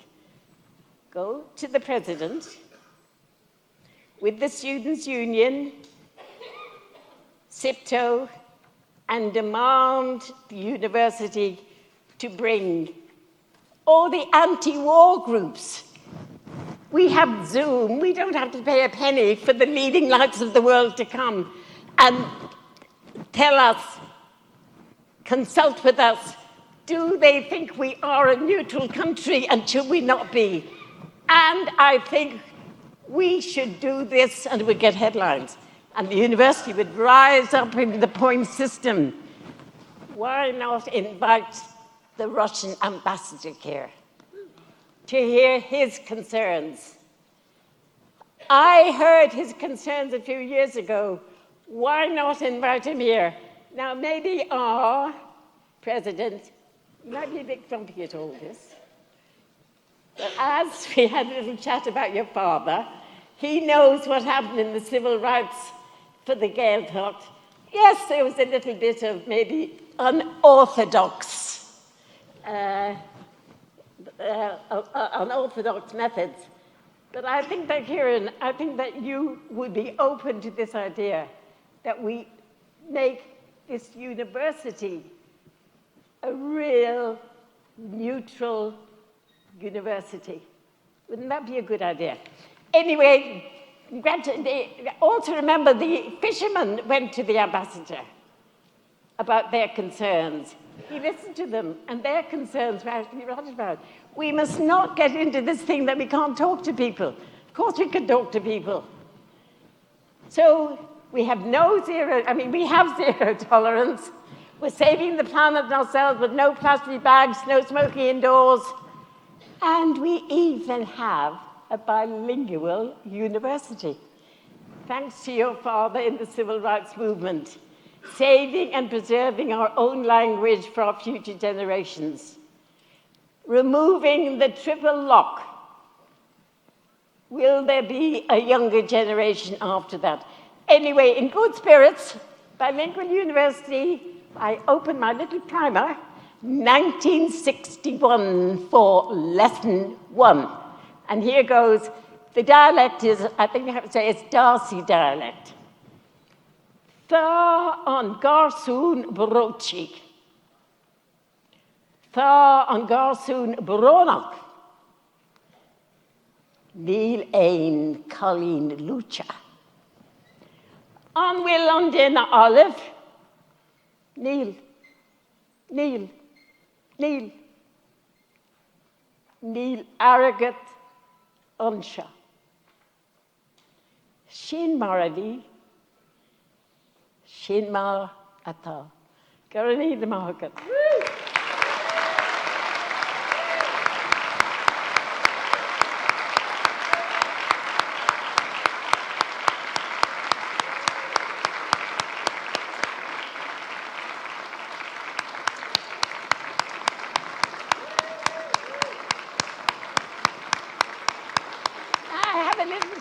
You all a nice little picture, which I think maybe you can get outside and don't get it from me. It's Stop Ireland's Role in the Death Industry. Break the vicious cycle by caring for mothers and children, caring for people and planet. Referendum on real neutrality. Anyone who wants it, present from me, pin it up on your fridge. And when we have a marvellous country, you will remember that you were part of that struggle to get it. Thank you.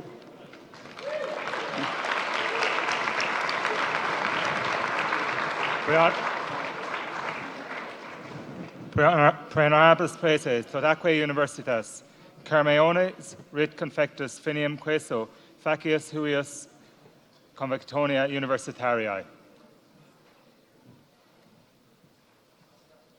Gurmín mágam ní agam mé sibhráide mar ní tá sé deach sin a leanúnt. Is mis céir an a hogaí uachtar an na hallscoile seo. A graduate of BCom 1988, so I think I told you some of you at least at induction, I was where you are and you could be where I am. Smi dan bródúil agus an bhuictí maidin agus amharnon as fehan seo. When I rang Margaretta to tell her that we wanted to honour her with an honorary degree, as you might see now, a characteristic, she first of all said, no, you wouldn't want to do that. And then I said to her that she had a chance to speak to students, which I think was the real carrot, if you like. And she said to me, I might say things you mightn't like. And I said, good, we're a university after all. And I remember a number of years ago, I was interviewed by the Financial Times on the basis of a talk I was giving to executive education at the time, which was on the role of the fool in corporate governance, my background being accounting. And it was around just after the financial crisis, about 10 years or so ago, 2011, 2012. And the point I made was all through literature, Shakespeare, Greek tragedy, the bards and the bardic tradition in Ireland, all through the wisdom of literature over the ages, we have had a cherishing of the person who speaks truth to power. The person who, the bard, the fool, the court jester, who could tell the king, the queen, the emperor they were wrong without having their head cut off. And we found in the financial crisis so many years ago, more than a decade ago now, the importance of that. And the formality of that came through in many ways. At that time, the time I gave the interview to the Financial Times, there was a lot of talk about boards of directors needing more diversity and different voices. Auditing standards were being changed so that it put in specifically the role of somebody who would say something different in assessing the risk of the client. Specifically, that everybody should be around the table and everybody should have a different voice, and we should encourage different voices in order to see risk in an audit context. Around that time as well, we had many other changes. There was a very good book, if you haven't read it, if you get the chance, please do. Daniel Kahneman, who was a Nobel Prize winner in economics, wrote the books Thinking Fast and Slow. And his argument was that thinking fast on intuition is very dangerous in power, because in power, as I recognise as university president, you get to believe your own PR, you get to believe your own intuition. And I remember when I was in New Zealand a long number of years ago, I wasn't that interested in politics in New Zealand, but I picked up a magazine where there was an interview with a former politician, Minister of Education, who just resigned, and he was asked whether politicians have ego. And strangely, he answered, of course we do, because we think we can make a difference. That's why we go into politics. But that's a very dangerous thing at the same time, because if you have ego, you also think you're right all the time. So it's really important that we therefore have people who speak truth to power. So Kahneman would have argued that thinking slow is also important, having alternative viewpoints, having things which put a brake on our intuition. So thinking slow has value, thinking with diversity, with different voices also has value. And around that time also Lord Owen, and I know Margaretta wouldn't have expected me to be quoting a Lord of the House of Lords in support of her argument, but Lord Owen wrote a book, The Hubris Syndrome. And Lord Owen, as people may remember, was David Owen was the youngest foreign secretary in British history at the time, and then was one of the gang of four who left the Labour Party but didn't join the Social Democrats. But he was also a psychiatrist. And in the hubris syndrome, he argued about, as it happened, the Iraq War and the debate and the discussion, the intuition that created that war. And his argument being, as a psychiatrist, hubris coming from the Greek, again, the Greek tragedies, the Greek literature, in non-technical terms, being people in power losing the run of themselves. And he argued that there's a plasticity in the brain, that if you constantly get people who agree with you and you agree with yourself, the brain changes itself. And therefore you have decisions like the Iraq War and the consequences that followed. So again, the importance of having people who speak truth to power. So you might have wondered why we had Margaretta D'Arcy at a business graduation. We have method in our madness. It is for the very purpose that you at some stage in the future will have the opportunity to make decisions which have consequences. You will find yourself in a position of power where you may be captured by your own intuition, your own thinking fast, your own ego, your own thinking that you're right, your own hubris, your own getting away with yourselves. And in those times, it is really important that you allow for a different voice, sometimes an uncomfortable voice, sometimes a voice that is very different, that you will disagree with, that you will find very difficult sometimes to hear. But it is nonetheless important to allow that voice to be heard, to be in your ear, saying that you're also human too.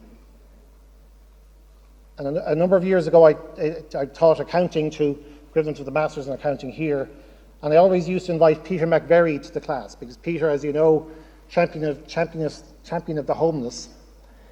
And Peter would ask the question, he would give the example of a child on a housing estate, council housing estate in Dublin, where the council officials, every time there was a problem or a change in policy or a breach of policy, they felt logically in their own minds, and he didn't think they were wrong in making that decision in its own context, that the family had to be moved on. And so there was a 7-year-old, 8-year-old, 9-year-old boy every time that was moved to a different location, different school. And he always asked that class of would-be accountants, wannabe budding accountants, what did they think the impact that was on that child? And nobody really gave the answer that he had, which was they couldn't make friends. Every time the family moved to a new housing estate, a new school, a new context, he had to leave his friends behind, so he couldn't make friends. He decided that was too painful and too difficult. And that child, that created and framed his adulthood. And the point Peter McVerry would say is that for us, as administrators, as accountants, as people in power, as you will have, we will make decisions as you will, as I do, thinking that that is exactly the right decision to make in the context.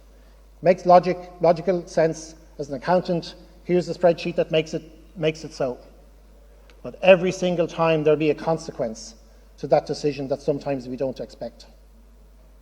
And again, it is really important in that context to think slow, to have that voice that makes a difference, that voice that challenges your thinking, so that you won't simply make it on the basis of logic necessarily, but also sometimes on the basis of empathy, broader perspective, societal impact.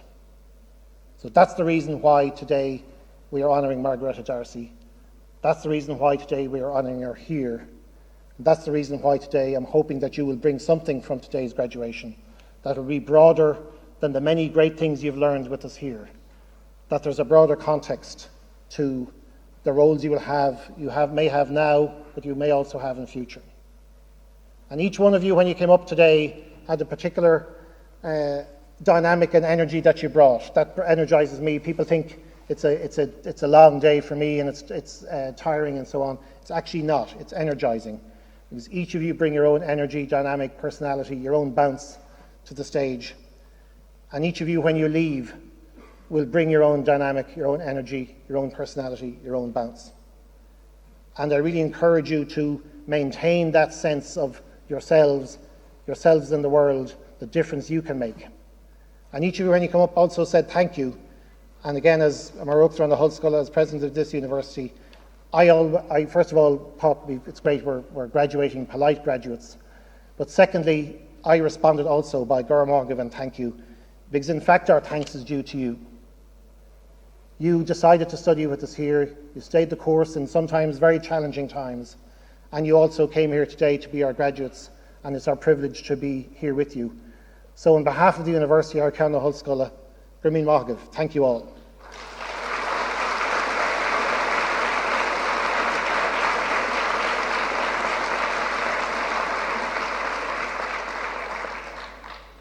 And I'd particularly mention, I see Derek is here, as you go out, there's a Seats of the Circle of Life as you go towards the quad. The first day we'll have it in full. And Derek, who's an MBA graduate here and is a Renaissance man, is part of that. It was at the Bloom Festival in Dublin, but he's also what's called a physician who's an engineer by background, an MBA graduate today. But have a look at the seat of the circle of life as you go out. It's the red circle facing towards the quad. Because again, that the sense that we have that broader perspective, that broader sense of personality, really important to us. And particularly pleased that we can have that on the first day today in full. But we also know that there's a broader context here too. Many people here who are with our graduates who made a difference.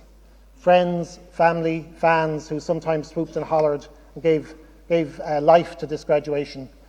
And we know that our students, now our graduates over the last number of years, had happy times and sad, good times and bad. And that in those times they relied on other people like yourselves. So for those here in the Bailey Allen Hall, for those online, also remembering those with us in spirit, thank you also for supporting our students and our graduates in these difficult times. Rumi Magav, thank you.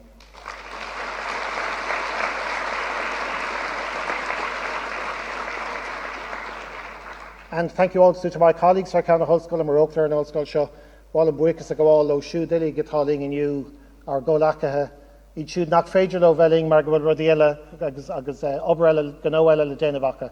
But on behalf of the university, as president of this university, I don't often get the chance, but whenever I do, I'd like to thank all our colleagues who turned out in such numbers today for the great work done in the last number of years. We can't say it was the most difficult time in the university's history, but it certainly was one of the most difficult times. And I'd like to thank them for that work and for supporting the university through that time.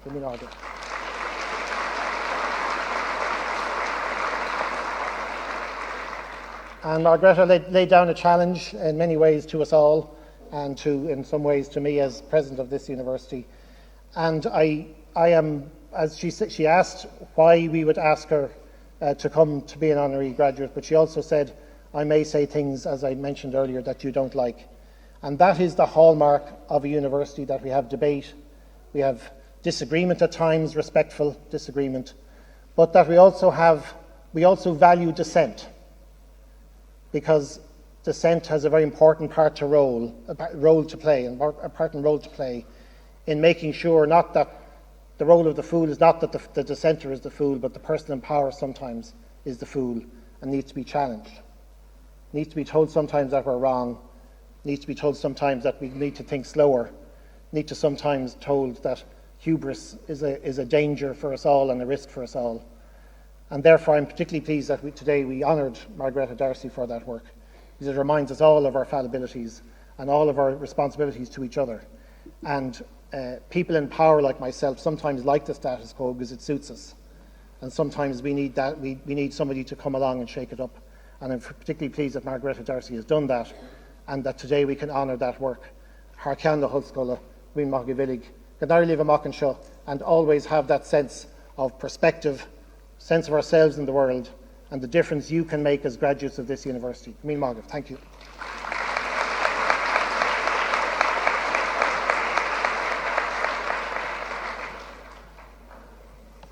That concludes the conferring ceremony. But before you go out for light refreshments, I would like to ask you to join me in thanking those people whose hard work and professionalism ensured that a ceremony such as this runs smoothly, and in particular, Brona Clifford and the conferring team, as well as Tara Layden and Academic Registry.